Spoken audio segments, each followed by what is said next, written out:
लोचन सुखद विश्वचित चोरा, लोचन सुखद विश्वचित चोरा। उठे सकल जब रघुपति आए, उठे सकल जब रघुपति आए। विश्वामित्र निकट बैठाए, विश्वामित्र निकट बैठाए। श्याम गौर मृदु वयस किशोरा,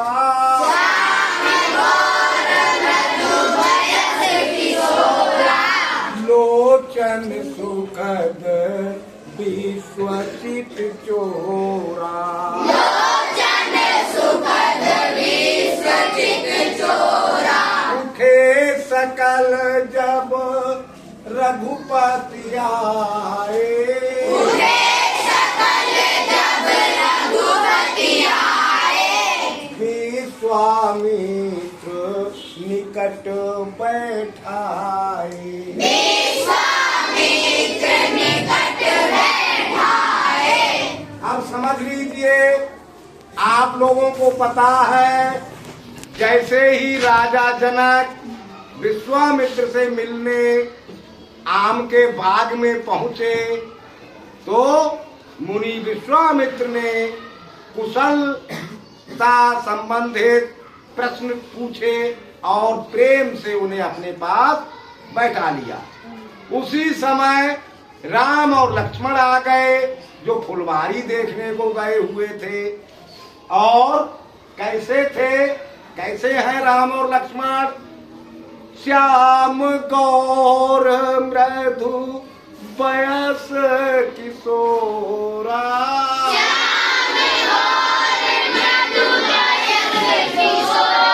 श्याम माने सांबले, एक सांबले है, गौर मीन्स गोरे है। अब जो मृदु शब्द है, देखो कुछ शब्द ऐसे होते हैं जिनका अलग अलग अर्थ हो जाता है शब्दों के हिसाब से या चीजों के हिसाब से। अब मृदु शब्द का मतलब वैसे मीठा होता है। क्या होता है? मीठा। अब मीठा कैसा लगता है? स्वादिष्ट लगता है, हर कोई पसंद करता है। मीठे स्वाद को हर कोई पसंद करता है, यानी सबको प्रिय होता है। तो यहाँ मृदु का मतलब सबको प्यारे लगने वाले। जैसे मीठा सबको प्यारा लगता है, ऐसे ही मधुर शब्द है। अब मधुर मीन्स भी मीठा होता है, पर हम गाने को भी मधुर कहते थे, मधुर गीत। तो गीत खाते तो है नहीं जो मीठा लगेगा, यानी अच्छा लगने वाला। मृदु या मधुर का मतलब होता है अच्छा लगने वाला। तो कैसे हैं दोनों भाई? श्याम है यानी सांवले है, एक गोरा है, मृदु दोनों है यानी सबको अच्छे लगने वाले हैं। वयस आयु के, किशोरा किशोर। सांवले और गोरे सबको अच्छे लगने वाले किशोर अवस्था के कुमार या बच्चे। लोचन सुखद विश्वचित चोरा, लोचन सुखद विश्वचित चोरा। लोचन माने आंखें, सुखद माने सुख देने वाले, आंखों को सुख देने वाले हैं। जो कोई उन्हें देखता है उसे सुख मिलना शुरू हो जाता है। विश्वचित चोरा, पूरे संसार के मन को चुरा लेने वाले। राम और लक्ष्मण जिसके भी सामने पहुंच जाए उसका मन उनको देखने के अतिरिक्त और कहीं नहीं लगता है। ऐसे दुनिया के ना किसी स्वाद में 5 सेंस ऑर्गन्स है, 5 सेंस ऑर्गन्स आनंद नहीं लेती किसी चीज का, बस केवल आंखें ही उन्हें देखते रहना चाहती है। ऐसी छवि है राम और लक्ष्मण की, जो सामने और गोरे। समझ गए दोनों का मतलब?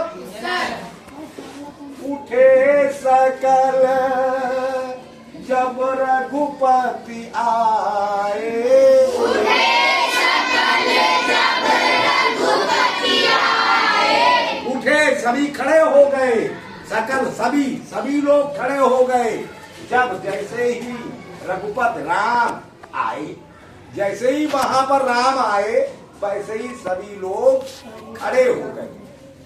अब देखिए, राम तो बालक है या नहीं है, और वो सब बुजुर्ग हैं, राजा जनक भी बुजुर्ग हैं, सेनापति वगैरह सब बुजुर्ग हैं। बालक कोई आता है तो बड़े खड़े नहीं हुआ करते, क्या होते हैं? लेकिन राम जब आए तो सभी खड़े हो गए, क्योंकि उनके चेहरे पर, उनके शरीर पर ईश्वरत्व झलकता रहता है। ईश्वरत्व समझ रहे हो? ईश्वर का अंश झलकता रहता था, क्योंकि वो भगवान ही थे। तो जो होता था सामने वो भूल जाता था कि ये राम मतलब बालक है। वो यही उसके समझ में आता था भगवान है। और अनायास ही बिना कुछ सोच समझे कोई भी खड़ा हो जाता था उनको। समझ रहे बात है नहीं? तो जैसे ही राम आए सभी लोग उठकर खड़े हो गए। विश्वामित्र निकट बैठाए,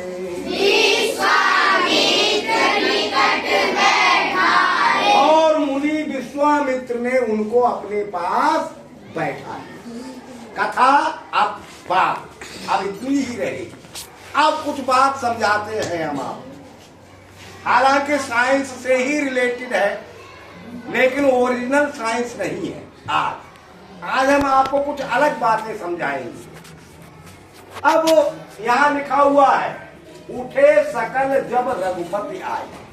जैसे ही राम आए वैसे ही सभी उठकर खड़े हो गए। क्या किसी ने राम से, क्या राम ने किसी से उठने को कहा, या राम ने किसी को छूकर उठाया? कहा भी तो उठाया नहीं, कहा भी नहीं। तो कौन सा फोर्स लगा उन पर? दो तरह के फोर्स बताए, कांटेक्ट और नॉन कांटेक्ट। तो बताइए, नॉन कांटेक्ट फोर्स लगा या contact? Saurabh ji, non contact force लगा, यानी बिना कुछ स्पर्श किए ही एक ऐसा दिमाग में बल लगा, ऐसा फोर्स दिमाग में लगा कि सबको लगा कि हमें खड़े हो जाना चाहिए। अब समझने की कुछ बातें हैं। आज हमारे देश में क्या पूरी दुनिया में दो तरह के लोग हैं। एक तो कहते हैं मंत्र अंधविश्वास है, कुछ लोग ये कहते हैं, और एक कहते हैं अंधविश्वास नहीं है। तीन तरह के हैं। और तीसरे कहते हैं, तीसरे मंत्र को अंधविश्वास बना देते। वैसे मंत्र अंधविश्वास नहीं है, लेकिन कुछ लोग लालची ऐसे हैं जिन्होंने मंत्र को अंधविश्वास बना दिया है, और जो विरोधी हैं, हमारे ग्रंथों के जो विरोध करने वाले हैं, उनको मौका दे दिया अंधविश्वास कहने का, क्योंकि बिना किए कुछ नहीं होता।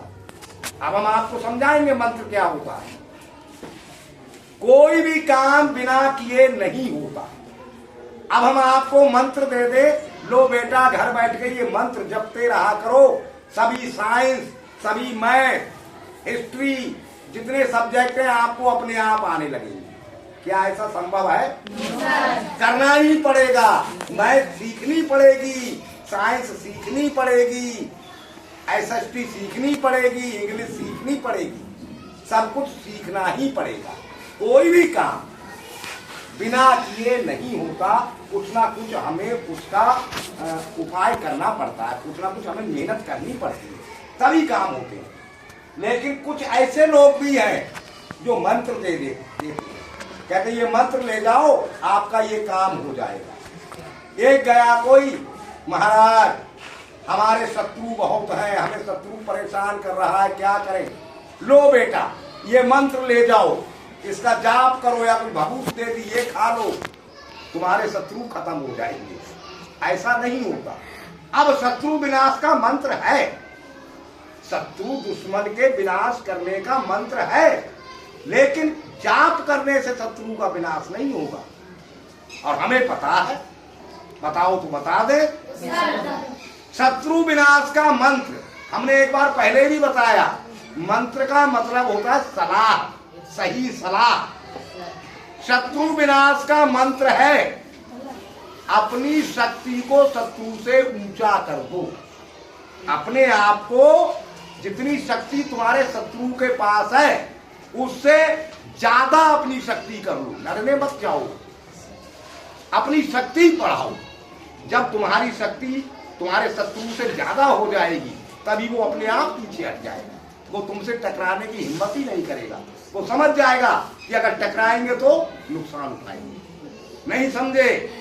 तो अगर मंत्र ये तो है कि हम मंत्र का जाप करें और ईश्वर हमें ऐसी बुद्धि दे कि हम मेहनत करके उस अपने शत्रु से अधिक ताकत रखें। ये तो मंत्र हो सकता है। क्या कि मंत्र हमें ऐसी बुद्धि दे दे, ऐसी मेहनत करने की बुद्धि दे दे कि हम अपने शत्रु से अधिक ताकत करें। ये तो हो सकता है, लेकिन मंत्र जाप करके शत्रु का विनाश हो जाए ऐसा नहीं हो सकता। तो है ना दोनों बातें। अब जो ऐसा मंत्र देता है वो अंधविश्वास का काम करता है और विरोधियों को मौका मिलता है कि अंधविश्वास। नहीं समझे? मंत्र कैसे काम करते हैं? मंत्र बिना तंत्र के काम नहीं करेगा, बिना यंत्र के काम नहीं करेगा। मंत्र को काम करना है तो पहले यंत्र चाहिए, फिर तंत्र चाहिए, फिर मंत्र काम करना शुरू कर देता है। जैसे कागज कलम स्याही, अब आप पढ़ाई लिखाई सीख रहे हो ना, अब मंत्र नहीं है कि लो मंत्र ले जाओ बेटा जाप करते रहना पढ़ लिख जाओगे, ऐसा नहीं होगा। उसके लिए आपको कागज कलम स्याही किताब बैग और बहुत सी चीजें चाहिए। ये सब यंत्र हैं पढ़ाई लिखाई सीखने के। नहीं समझ रहे हो? बिना किताब कॉपी पेन के पढ़ सकते हो? नहीं। तो यही यंत्र होते हैं। हम कोई भी काम करें तो हमें साधन चाहिए, बिना साधन के कोई काम नहीं कर सकते। तो यंत्र जरूरी है या नहीं? अब एक फार्मूला हमने आपको सिखाया है, वो लिख दिया है, distance equal speed into time. ये होता है फार्मूला।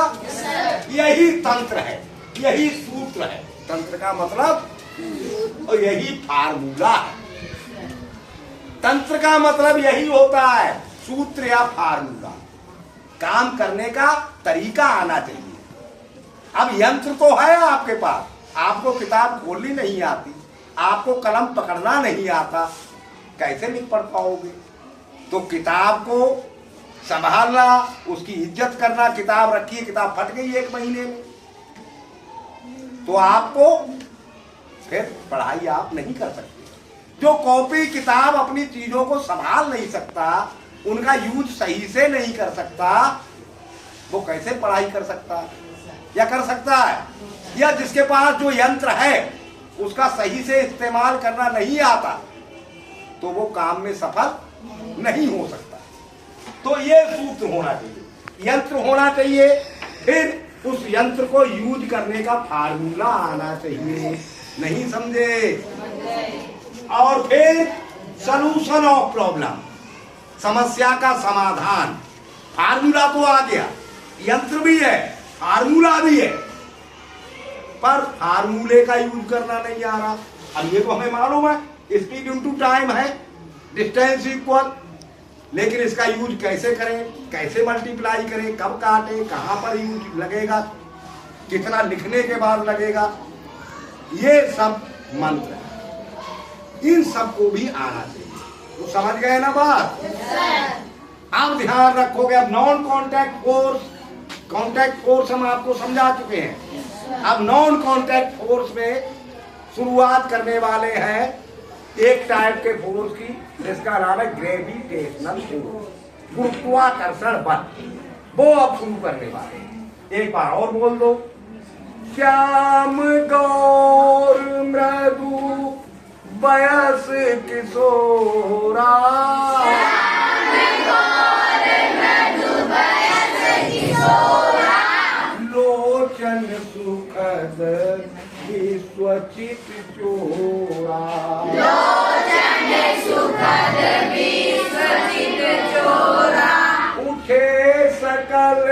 जब रघुपति आए, उठे सकल जब रघुपति आए, विश्वामित्र निकट बैठाए।